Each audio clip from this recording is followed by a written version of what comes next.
Les entités et les esprits, le plus grand malentendu de notre réalité, par Stéphane Thomas Berbudo.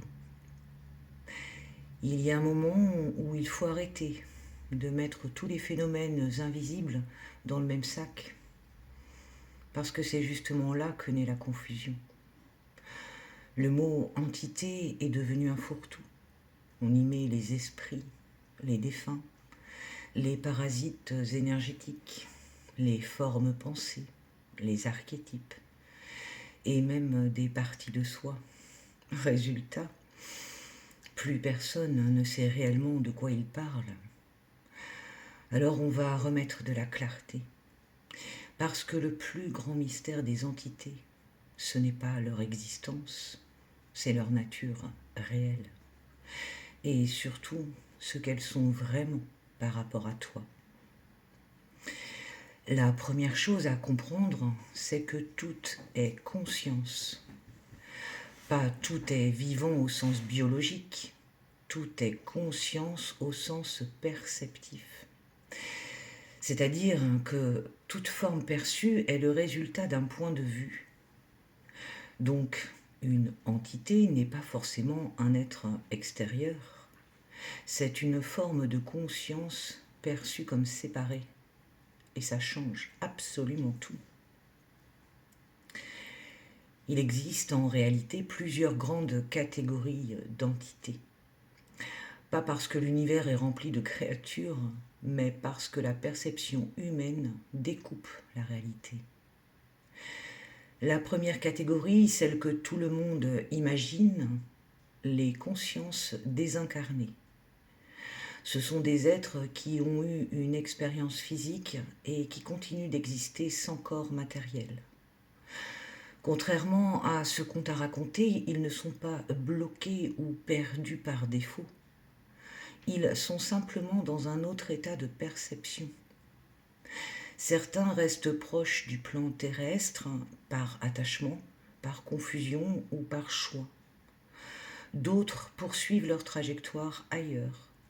Mais dans tous les cas, ils ne sont pas là pour te hanter. Ils existent, c'est tout. Et la plupart du temps, ils n'ont aucun intérêt pour toi. Deuxième catégorie, beaucoup plus présente, les égrégores. Là, on touche quelque chose de fondamental. Un égrégore, c'est une entité créée par la répétition mentale et émotionnelle. Une idée plus une émotion plus du temps égale une forme autonome. Une religion, une peur collective, une croyance partagée, un système de pensée. Tout ça génère des entités. Et ces entités influencent en retour ceux qui les nourrissent. Pas parce qu'elles sont malveillantes, mais parce qu'elles fonctionnent comme des boucles. Plus tu leur donnes d'attention, plus elles deviennent réelles dans ton expérience.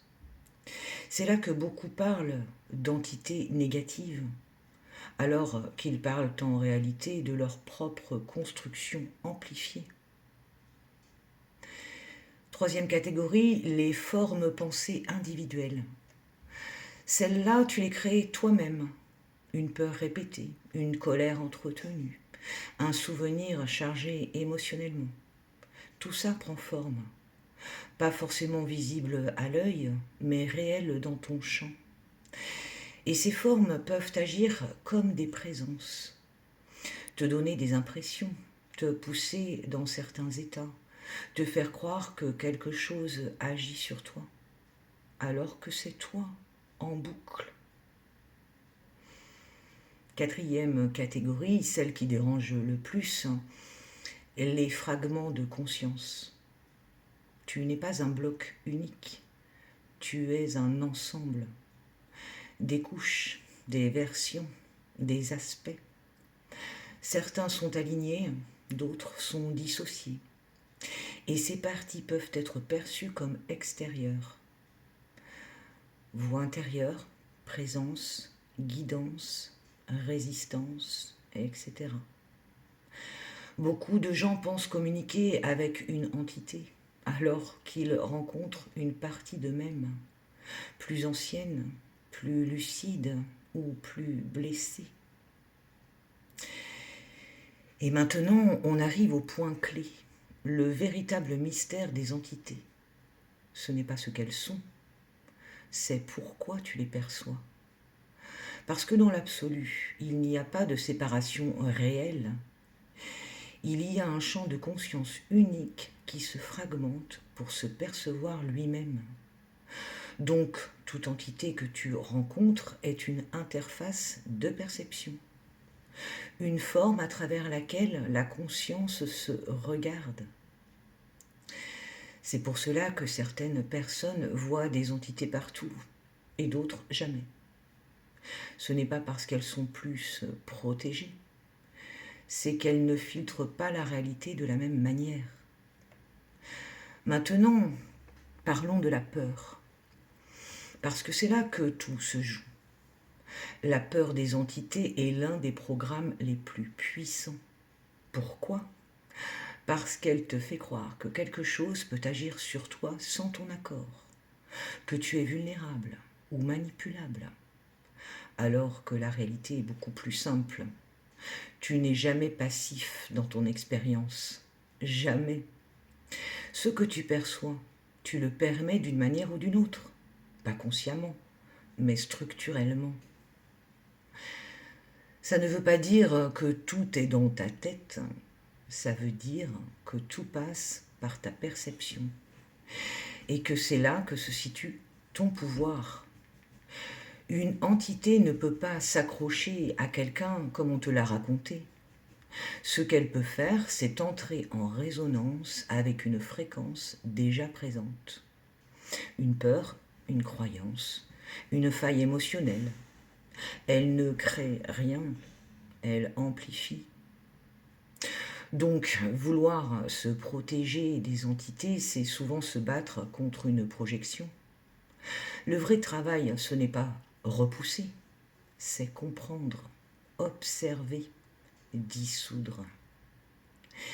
Et à partir de là, quelque chose bascule. Tu passes de « qu'est-ce qui agit sur moi » à « qu'est-ce que je suis en train de nourrir ?» Et là, le mystère disparaît. Parce que tu vois que les entités ne sont pas des envahisseurs, ce sont des miroirs, plus ou moins autonomes, plus ou moins denses, plus ou moins anciens, mais toujours liés à la conscience. Le plus grand secret, il n'existe aucune entité plus puissante que ta propre perception. Aucune. Et tant que tu l'ignores, tu peux te sentir envahi. Mais dès que tu le vois, tout reprend sa place. Les entités ne dominent pas le monde, elles le reflètent. Et celui qui comprend ça cesse immédiatement d'avoir peur, parce qu'il réalise enfin qu'il n'a jamais été entouré d'autre chose que de formes de conscience dans lesquelles il était lui-même déjà impliqué.